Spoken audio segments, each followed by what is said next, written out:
ليقرأ القرآن الكريم. الطائرة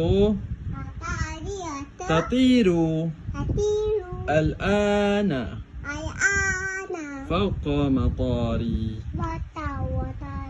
جدة، ثم تهبط بسلام. ينزل أحمد من الطائرة ثم يحمل حقيبته ويسرع إلى صالة المطار.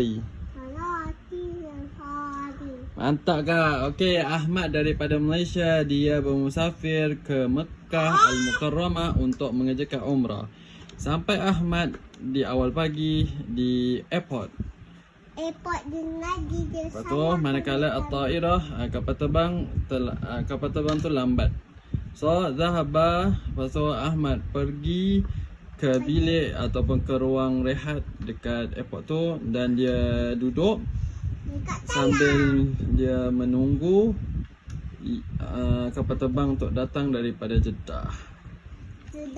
So kemudian wasalat kemudian sampai kapal terbang sekarang.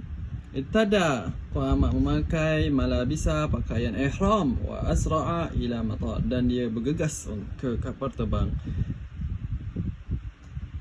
Rakiba, kemudian Ahmad sudah menaiki kapal terbang, dia duduk dekat dengan Nafizah. Nafizah ni tingkap, cuma dia membuka mushaf iaitu Al-Quran untuk membaca Al-Quran.